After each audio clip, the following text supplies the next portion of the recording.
So, hello, what's up mga ka-lifestyle? Magandang araw sa ating lahat. Welcome back again sa ating channel, Marky Lifestyle. Again, mga ka-lifestyle, no, magandang araw po sa ating lahat, especially sa mga solid subscriber natin na always nag-tune in sa channel natin. And once again, Happy New Year, ano. So, makinig kayong lahat mga ka-lifestyle, no. Sa lahat mo ng mga may online lending application na support, online loan, please wag niyong bayaran tong hinayupak na ola na to mga ka-lifestyle, no? Kasi yun na nga,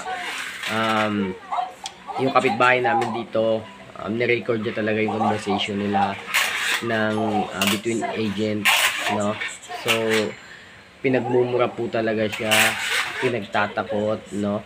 Then 3 days pa lang po siyang nag-due mga ka-lifestyle. Imagine 3 days pa lang, no? And hindi rin naman natin sila masisisi kasi trabaho po nila yan. Malamang mga ka-lifestyle, kung hindi third party to, online agent mismo talaga to, no? Kasi usually pinu-forward or binibili ng mga third party collection agency yung mga bad credit pending account, mga 1 month or 2 months na, pero siya 3 days pa lang, malamang agent ito ng support loan.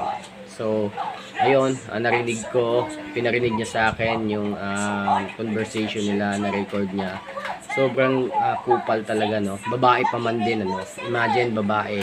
So malamang ito, kung hindi ito sumusunod sa kataas-taasan sa kanila, ugali talaga niyan. Ugali niya na talaga yon. Pero ganun pa man mga lifestyle, ano? Gaya nga nasabi ko, once naka-receive kayo ng ganung klase ng mga pagbabanta, hindi ko na kailangan i-upload dito yung ano nila, no, yung audio, no, kasi alam ko karamihan sa inyo ng mga solid supporters natin nakaka-experience nito. Then ako din naka-experience din ako ng ganun, no. Imagine pati yung mga anak sasagasaan mga ka-lifestyle, sasagasaan sa paaralan. Kahit alam naman natin na pananakot lang yun mga ka-lifestyle, ano. If kumbaga magkatotoo man, di ba? Kumbaga, siyempre natatakot pa rin tayo sa security. Imagine, mga anak natin idadamay sa sagasaan. Kahit alam natin na kalukuhan lang yung sinasabi nito kasi nasa Manila sila. Kami nasa Mindanao kami. Napaka-imposible talaga, no? Pero ganun pa man, kumbaga matatakot pa rin tayo and matatakot tayo na maiinis, ano? So, yun, no? Sasagasaan. So, napakaraming mga pinagsasabi, bagong mga pambabanta, itong mga hinayupak na mga ola agent, no? Pero ganun pa man mga ka-lifestyle, in the end of the day, once na makareceive kayo ng ganitong klaseng form of threats, no, pagbabantaan kayo, bubungad kagad sa inyo yung mga malalakas na boses every time nagko-call kayo. Huwag niyo nang bayaran yan. Again, sa lahat po ng mga may support loan, malapit na po itong ma-raid, malapit na po itong mag-shutdown sa dami ng complaint mga ka-lifestyle. Napakarami po akong mga nare-receive na nababasang mini-mention tong online loan na to, no. So again, once na naka-receive kayo ng harassment, alam niyo na yung gagawin niyo. Huwag niyo nang bayaran yan. Kahit legit pen online lending application yan mga website. Dahil hindi lang kayo yung nakaka-receive niya ganyan lang klaseng pagbabanta. Once again, ano? So again, sa lahat po ng mga may utang sa mga online lending application na walang pambayad ngayon, bukas sa makalawa, huwag po kayong matakot, ano, kasi hindi po kayo nag-iisa. Pero it doesn't mean even if meron na tayong pera, hindi na natin babayaran, ano. Pero pag meron naman tayong sapat na pera or sobra-sobra, pwede natin yan balikan anytime. Yun yung talaga yung pinaka the best na suggestion ko. Pero once again, if naka-receive na kayo ng mga pagbabanta, huwag nyo nang bayaran yan mga ka-lifestyle, no?